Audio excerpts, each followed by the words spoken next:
എല്ലാവർക്കും ഷജിലാസ് കിച്ചണിലേക്ക് സ്വാഗതം. ഇന്ന് ഞാൻ വന്നിട്ടുള്ളത് ഒരു മിൽക്ക് ഷേക്കിൻ്റെ റെസിപ്പിയുമായിട്ടാണ്. ബനാന ചോക്ലേറ്റ് മിൽക്ക് ഷേക്കാണ് ഇന്ന് ഞാൻ ഇവിടെ തയ്യാറാക്കുന്നത്. നല്ല ചൂട് സമയത്തൊക്കെ കുടിക്കാനും അതുപോലെ ഗസ്റ്റൊക്കെ വരുമ്പോൾ നമുക്ക് സിമ്പിളായിട്ട് തയ്യാറാക്കി കൊടുക്കാനൊക്കെ പറ്റിയ നല്ലൊരു മിൽക്ക് ഷേക്കാണിത്. വീഡിയോയിലേക്ക് പോകുന്നതിന് മുമ്പ് എൻ്റെ ചാനൽ ആദ്യമായിട്ടാണ് കാണുന്നതെങ്കിൽ ഒന്ന് സബ്സ്ക്രൈബ് ചെയ്യുക, തൊട്ടടുത്തുള്ള ബെല്ലൈക്കൺ ഒന്ന് എനേബിൾ ചെയ്യുക. എൻ്റെ വീഡിയോ നിങ്ങൾക്ക് ഇഷ്ടമായാൽ ലൈക്ക് ചെയ്യാനും ഷെയർ ചെയ്യാനും മറക്കരുത്. ഇതിനാവശ്യമായ ഇൻഗ്രീഡിയൻസ് എന്തൊക്കെയാണെന്ന് നോക്കാം. ഇതെങ്ങനെ തയ്യാറാക്കുന്നത് എന്നും നോക്കാം. 2 പഴുത്ത നേന്ത്രപ്പഴമാണ് ഇവിടെ ഞാൻ എടുത്തിട്ടുള്ളത്. 1/2 കപ്പ് പാലെടുത്തിട്ടുണ്ട്. 6 കാഷ്യൂനട്ട്, ഫ്ലേക്സിൻ്റെ 2 പാക്ക് ചോക്ലേറ്റ് ആണ് ഇവിടെ ഞാൻ എടുത്തിട്ടുള്ളത്. 2 ടേബിൾ സ്പൂൺ ബൂസ്റ്റ് പൗഡർ എടുത്തിട്ടുണ്ട്. നേന്ത്രപ്പഴം ചെറുതായിട്ടൊന്ന് കട്ട് ചെയ്തെടുക്കാം.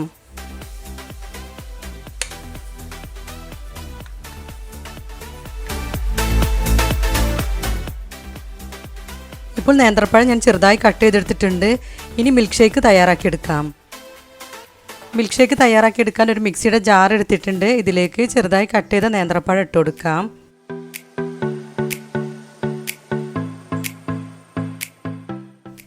ഇനി ഇതിലേക്ക് 6 കാഷ്യൂനട്ട് ഇട്ട് കൊടുക്കാം.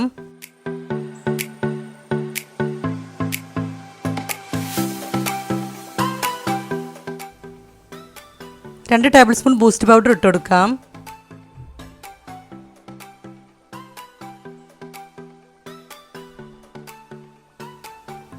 ഇനി ഇതിലേക്ക് 2 ചോക്ലേറ്റിൻ്റെ ബാർ ഇട്ട് കൊടുക്കാം.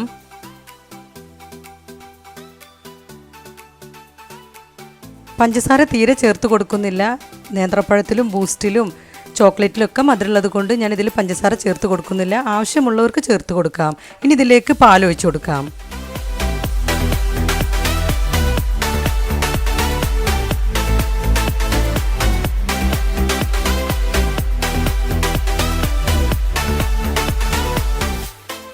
ഇനി ഇതൊന്ന് ബ്ലെൻഡ് ചെയ്തെടുക്കാം. ഇപ്പോൾ ബനാന മിൽക്ക് ഷേക്ക് റെഡി ആയിട്ടുണ്ട്. ഇനി ഇത് സെർവിങ് ഗ്ലാസ്സിലേക്ക് ഒഴിച്ചു കൊടുക്കാം. 2 ഗ്ലാസ് എടുത്തിട്ടുണ്ട്. ഈ ഗ്ലാസ്സിലേക്ക് മിൽക്ക് ഷേക്ക് ഒഴിച്ചു കൊടുക്കാം.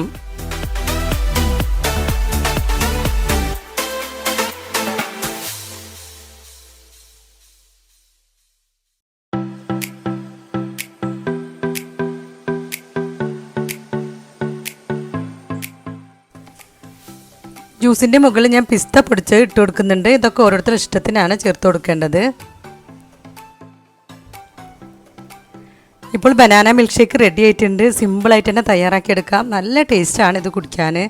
നമ്മുടെ കുട്ടികൾക്കൊക്കെ തീർച്ചയായിട്ടും ഇഷ്ടപ്പെടും. ചോക്ലേറ്റും ബൂസ്റ്റൊക്കെ ചേർത്തുകൊണ്ട് തീർച്ചയായിട്ടും ഇഷ്ടപ്പെടും. നേന്ത്രപ്പഴമൊക്കെ കഴിക്കാത്ത കുട്ടികൾക്ക് ഇതുപോലെയൊക്കെ തയ്യാറാക്കി കൊടുത്താൽ തീർച്ചയായിട്ടും അവർക്കിത് ഇഷ്ടപ്പെടും. ഇതുപോലെ ട്രൈ ചെയ്ത് നോക്കാത്തവരാണെങ്കിൽ തീർച്ചയായിട്ടും ട്രൈ ചെയ്ത് നോക്കുമ്പോൾ ഫീഡ്ബാക്ക് അറിയിക്കുക.